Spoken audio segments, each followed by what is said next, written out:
Assalamualaikum. Selamat datang di dapur Konita Motekar. Kali ini saya akan berbagi resep roti baguette. Ini benar-benar ekonomis, cuma dari 4 bahan aja. Luarnya garing banget, dalamnya lembut. Bikinnya mudah banget, simple, pemula pasti bisa. Langsung saja kita ke proses pembuatan. Kita siapkan 185 gram tepung terigu protein tinggi, lalu 45 gram tepung terigu protein sedang, 2,5 gram ragi instan, 1 sendok teh garam, dan 140 ml air dingin. Ini saja bahannya, tinggal kita campur. Terigu protein tinggi, lalu terigu protein sedang, lalu tambahkan juga ragi instannya. Kita aduk-aduk terlebih dahulu seperti ini. Jangan dulu ditambahkan garam ya, nanti takutnya ragi dan garamnya langsung kontak gitu, jadi nanti raginya nggak aktif ya teman-teman. Nah, setelah tercampur baru kita tambahkan garamnya dan kita tambahkan air dingin.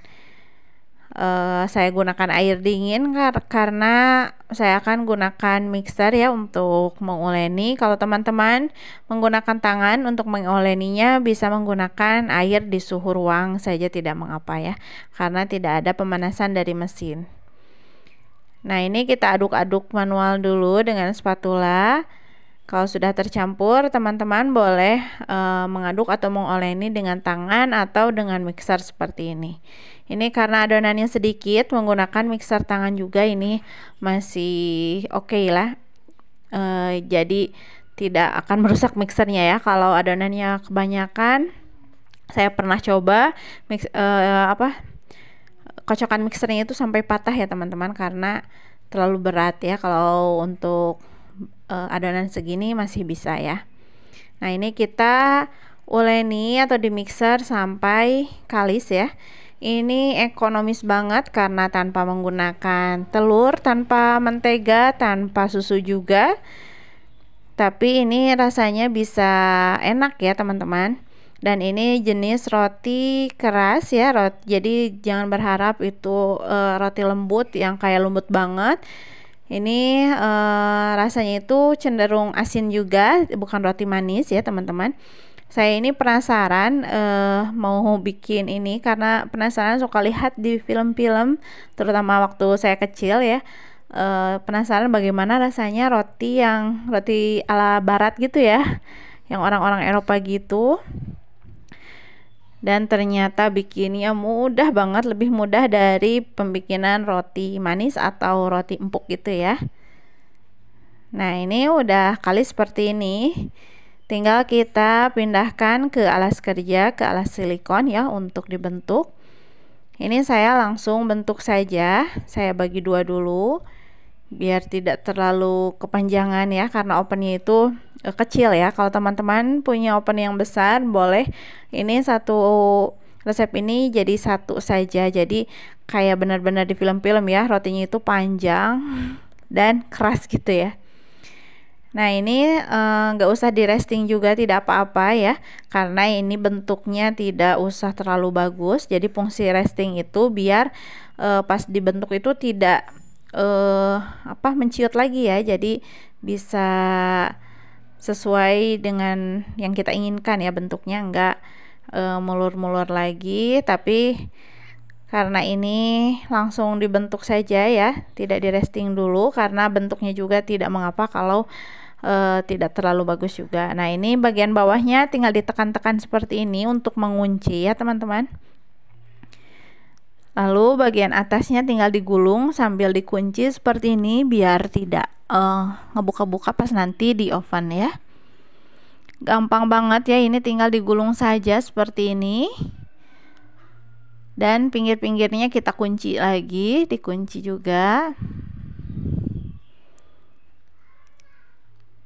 Seperti ini saja bikinnya, super simple, mudah, cepat juga ya. Tinggal kita masukkan ke dalam loyang yang sudah dialasi baking paper atau diolesi dengan margarin ya. Nah, ini yang kedua karena udah agak disimpan, diistirahatkan, jadi lebih mudah dibentuk ya. Sekali bentuk saja ini langsung nurut ya. Kalau yang tadi karena tidak diistirahatkan, jadi adonannya masih stres mungkin ya, karena diaduk-aduk terus, jadi nggak rileks ya adonannya, bisa menciut-ciut lagi. Tapi tidak mengapa ya teman-teman, ini bukan tahap yang urgent harus dituruti ya kalau untuk resting itu. Kalau misalnya teman-teman mau di resting juga tidak mengapa, ditunggu sekitar 10-15 menit, jangan terlalu lama ya, karena bukan proofing atau untuk mengembangkan, cuma mengistirahatkan saja. Nah, kalau sudah dibentuk seperti ini baru kita proofing sampai mengembang 2 kali lipat, ditutup kain seperti ini.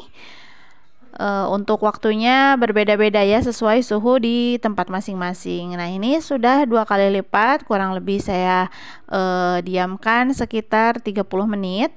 Lalu kita sayat-sayat, ini untuk membentuk saja ya teman-teman, agar lebih mirip seperti roti-roti orang bule gitu ya. Nah, ini harusnya disayat-sayatnya menggunakan silet yang tajam, tapi di rumah tidak ada ya, saya udah cari-cari, jadi menggunakan pisau saja seperti ini tidak mengapa.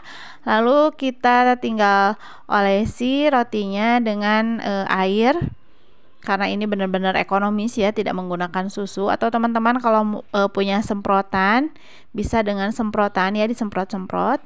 Dan ini sambil tadi menyayat-nyayat juga, kita panaskan oven ya teman-teman. Jadi pas ini selesai langsung di oven, ovennya harus udah panas ya.